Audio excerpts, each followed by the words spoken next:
নমস্কার, অর্পিতা ভিলেজপুর থেকে সকলকে স্বাগত জানাই। আজকে রান্না করব 5 ফোড়ন দিয়ে আলু আর বাঁধাকপির তরকারি।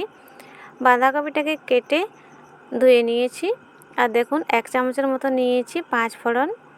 আর আলুটাও আমি কেটে ধুয়ে জলের মধ্যে ভিজিয়ে রেখেছি, তাতে করে আলুটা কালো হবে না। এবারে রান্না শুরু করব। প্রথমে আমি আলুগুলোকে ভেজে নেব।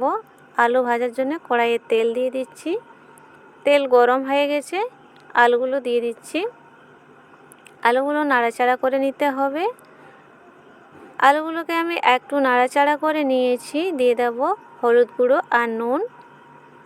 1/2 চামচের মতো হলুদ গুঁড়ো দিয়ে দিয়েছি, আর একটু নুন দিয়ে দিলাম। নুনটা আমি আলুটা ভাজার মতো দিয়েছি। আবার আমি ভালো করে নাড়াচাড়া করে আলুটা ভেজে নেব। আর দেখুন আলুটা লালচে করে ভাজা হয়ে গেছে, নামিয়ে নিচ্ছি। এইভাবে ভেজে রান্না করলে খেতে ভালো লাগে। আর ওই কড়াইয়ে তেল রয়ে গেছিলো, আর একটু তেল দিয়ে দিয়েছি। ফোড়নের জন্য দিয়ে দিলাম 5 ফোড়ন, শুকনো লঙ্কা আর তেজপাতা। ফোড়নটা নাড়াচাড়া করে নিয়েছি। ঝালের জন্য দিয়ে দিচ্ছি থেঁতে করে রাখা কাঁচা লঙ্কা। লঙ্কাটা একটু ভেজে নেব, আর দিয়ে দেবো বাঁধাকপি। লঙ্কাটা ভাজা হয়ে গেছে, বাঁধাকপি দিয়ে দিয়েছি। সব বাঁধাকপিগুলো দেওয়া হয়ে গেছে, আবার নাড়াচাড়া করে নিতে হবে। এইভাবে কিছুক্ষণ নাড়াচাড়া করে নেব।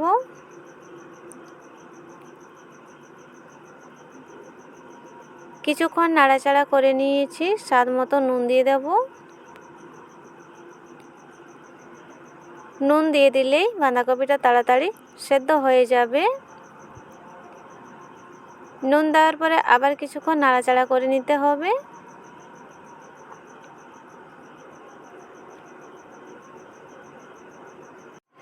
একটু ঢাকা দিয়ে দেব। এই ঢাকা চাপা দিয়ে রান্নাটা করে নিলে খুব সহজ হয়ে যায়, আর সবজিটাও তাড়াতাড়ি নরম হয়ে যাবে। 3-4 মিনিটের মতো ঢাকা দিয়ে দিয়েছিলাম। ঢাকাটা সরিয়ে দিয়েছি। দিয়ে দিয়েছি 1/2 চামচ ধনের গুঁড়ো, 1/2 চামচ হলুদ গুঁড়ো আর 1/2 চামচ জিরের গুঁড়ো।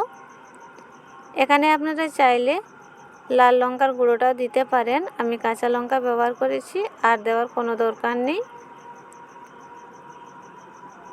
গুঁড়ো মশলাটা দেওয়ার পরে কিছুক্ষণ আমি নাড়াচাড়া করে কষিয়ে নেব। এবারে ভেজে রাখা আলুগুলো দিয়ে দিয়েছি। বাঁধাকপি আর আলুটাকে আর একটু কষিয়ে নিতে হবে। আর এখানে কোনো মশলা পড়বে না, যা মশলা দেওয়ার ছিল আমি দিয়ে দিয়েছি। বাঁধাকপি আর আলুটা খুব ভালোভাবে কষানো হয়ে গেছে। আলুটা ভাজার সময় অর্ধেক সেদ্ধ হয়ে গেছে। আর আলু আর বাঁধাকপিটা ভালোভাবে সেদ্ধ করার জন্য আমি একটু জল দিয়ে দেব।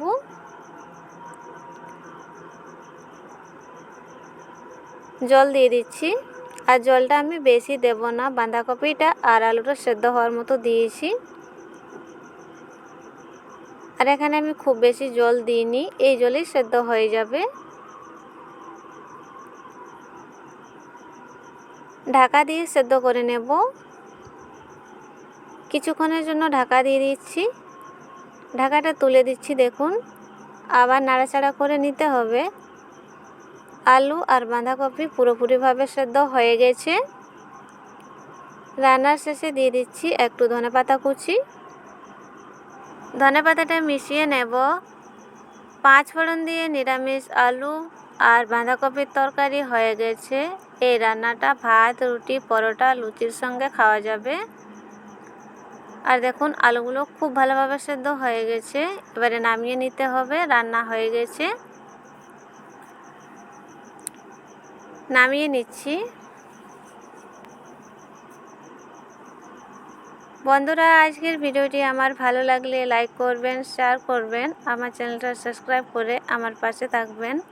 দেখা হবে অন্য কোনো ভিডিওতে। ভালো থাকবেন।